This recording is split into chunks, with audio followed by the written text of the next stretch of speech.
Hi guys, this is Shyam. I hope you guys are doing fine and you are learning new things. So if you are still into learning new things, then you come to the right place. So I'm going to share some of the things and some keywords and documents that we come across every day in our day-to-day work life. So these things are normally used in our manufacturing sector and automobile industry. So I'm going to tell you some of the things that we come across every day. That so when you enter the job sector, you won't be blank and you have some idea regarding those documents and those things.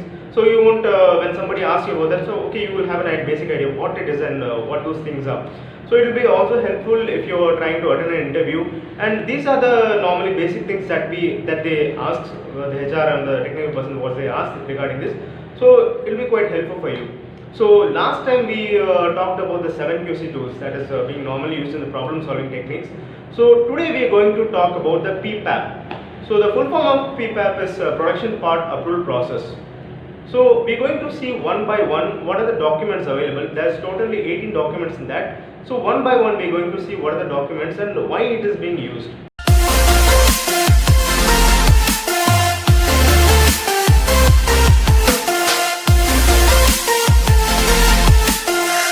So before telling you about the PPAP documents, and I just want you to explain you in a more simpler way. So suppose there's a pen with me. I want to buy this pen in a shop. So what I do is the cost of the pen is 10 rupees. So I'm just going to pay the money and get the pen, this product back. So this is not the same case in an automobile industry. So what we do is inside when a customer requires a particular product from a supplier, so he just can't go and pay the money. Okay, I need these documents and I need this product. So I'm just paying you the money and I'll get that product back. So for that, before that you have to do some specification. There's a lot more of document work is there. So apart from that, the most important thing is the quality of the document. So what are the specifications and what is the condition of that product. So these products, everything, the detail of that product is contained this PPAP document. So all these 18 documents, they contain each and every specification of what is the product is and what process does that product have and what is the requirements of the products and what is the extra specification of the product. So these things are everything mentioned in the PPAP document. So one by one we are going to see what are the 18 documents step by step. So the first document of the PPAP is called a design record. So design records is nothing but normally a drawing of the product. So drawing of the product in the sense, I have explained to you before, I need a pen from this supplier. So what the customer does it, he provides a drawing of that product. Okay, I need the product in this specification, I need the product in this length and this width. So he provides a drawing to the supplier, and what he does it, he refers the drawing, and with the aspect of the drawing, what is the requirement, what is the specification given the drawing. As per the drawing, he produces the product and gives the supplier. So that is called the design records and the drawing of the product. So this is normally called the Bible of the product.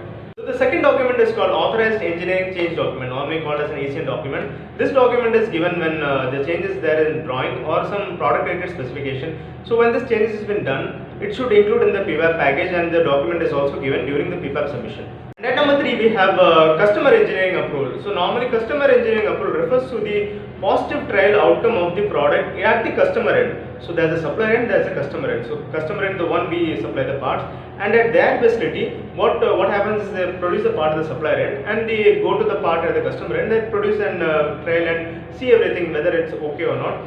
So at that package, that document is called the customer engineering approval. So it means that customer has given go for the product and you can go for the further process. So at number 4 we have design FMA. So design FMA is nothing but all the failure modes that can occur in a product. So they have a document that has been a drill down analysis of everything, the failure that can occur in a product, and what are the hurdles that have been faced during the process of that product.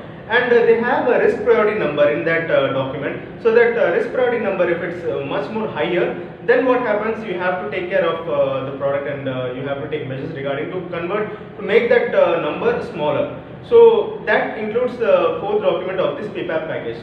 And at number 5 we have process flow diagram. So process flow diagram is nothing but the flow of the process. Suppose there's an example to be told in our day-to-day life. Suppose we are traveling from point A to point B. So what are the things we do?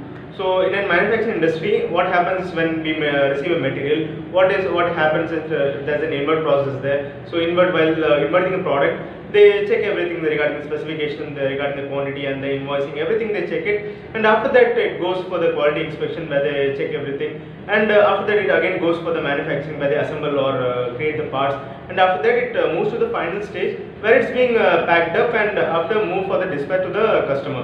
So these processes are being described in a flow chart. They make specific symbols for everything, and in a flow that from start and till end, what are the process being covered, that is covered in the process flow diagram. So at number 6 we have process FMEA. So process FMEA is nothing but all the failure modes that can occur while making this product in the process.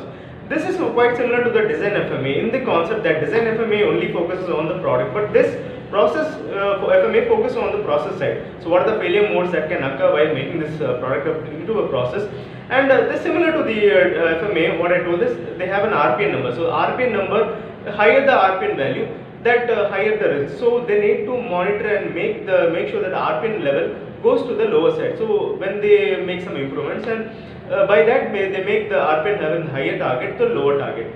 So at number 7 we have a control plan. So control plan is nothing but basically a document that records everything, the controls that is available in the process. Suppose I am making this pen and the design and the failure modes have been evaluated, and okay, the failure modes have been checked, and after that it's going for the process, and there's a process of making this cap, this lower part of the pen. So what are the checkpoints? How do I check this? Maybe using a vernier caliper or using a micrometer. So what are the things that are in the checkpoint, either in the measurement and in the process side? What are the checkpoints that can be done to check this product to make success of that final product? So that documents has been evaluated, that things has been evaluated, and that things has been recorded in the control plan. And at number 8 we have measurement system analysis, short form of MSA. So this what it does, it evaluates the measurement techniques and what kind of measurement instrument is used for the product to check the final product, and during the process, and what kind of, is it really reliable, that measuring instrument, whether they are checking that the method is correct, and the efficiency of that measurement, that things and all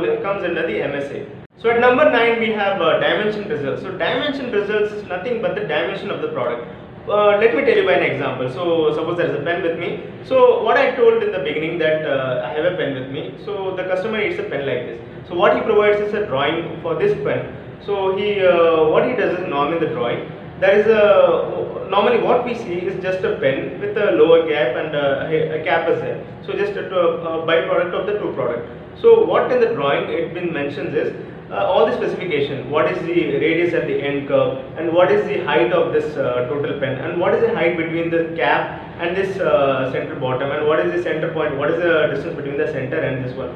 So there are many like such dimensions available in the drawing. So all those dimensions need to be checked and verified, and that is the document that is called the dimension results. And at number 10 we have records of material and performance test results. So this normally involves a testing parameter, that needs to qualify the product. Suppose there is a product with me, I need to check whether it can sustain in the hot condition, and whether it can sustain the cold condition, and whether it can sustain my the compression and the tensile. So all these tests, which are the mechanical tests which are subjected to the product, is being confirmed in these documents. And another thing is that what are the chemical tests, maybe the salt spray test. There is many testing is there which qualifies the environmental condition, whether during the hot condition, during the cold condition, during the rainy condition, and whether it withstand corrosion. So these type of parameters have been confirmed in these documents. And at number 11 we have initial process study. So initial process study is nothing but all the critical parameters that is available in the product, and we need to confirm those critical parameters, and we make a separate document for that one, and we need to monitor whether these critical points has been given by the customer himself. So he needs to tell that you don't need to check all the dimensions, you just need to check these specific dimensions. We make a document and we make a separate monitoring for that dimension itself. So that these things are come under this initial process studies. So at number 12 we have qualified laboratory documentation. So this documentation normally involves whether product needs a testing or inspection or material testing and some heavy metal testing. So whether all these testing parameters are being done by a private lab or some lab is there. So whether the lab is being accredited, whether the lab is being NABL or NPL accredited. So that needs to be ensured in these documents. And at number 13 we have appearance upload report. So this report normally checks all the aesthetic things, all the visual things that needs to be confirmed on the part. If a part does not require the visual item, suppose it's just a fitment part, it just goes whether under the hood of the car, so it's not visible to the customer, then it does not require an appearance upload report. At number 14 we have sample production part. So sample production part in the sense it was after everything has been confirmed, the product is made to a normal production run, and those samples has been distributed, submitted to the customer. So this is called the sample production part. So at number 15 we have master sample. So master sample is nothing but the final product, product that has been confirmed to all the specification, and the product has to be confirmed by both the customer and the supplier, and they have to sign on the part that okay, this is the part that you need to produce from here on, and there should be no deviation from this sample. So whatever concern in the future that happens, they refer to this master sample, and they conclude on the process. So at number 16 we have checking aids. So checking aids are normally the inspection methods and inspection instruments that are used while producing this product and while inspecting this process. That has made, a checklist has been made, and all the checking items that has been given, either a vernier caliper or micrometer or whatever gauges that have been used are being given in this checking aids. So at number 17 we have customer specific requirements. So what we have discussed in this about documents is all the basic things that are need to be given to the customer while submitting a product. But apart from this, customer specifies okay, something has to be added in this, so some deviations need to be maintained. That whatever that things has been discussed by the customer comes under this customer specific requirements. And at number 18, the most important thing of this PPAP document is the PSW. So PSW is basically called the Part Submission Warrant. So PSW is the summary of the PPAP submission complete with all the applicable documents for the 18 elements. So PSW is required for each the part number and the part number, and once the PSW is signed by the customer and the supplier, it means that the supplier can start production and supply the customer without any hurdles.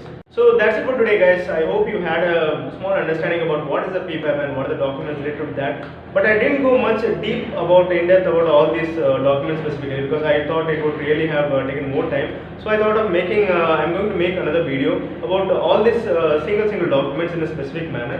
So it will be much more specific. I can go through all the documents clearly. So if you really want to know and really want to learn more things about these documents, do subscribe our channel so you can get the notification instantly next time when I'm doing such a video regarding this one. So if you really like this video, please like it and share it with your friends.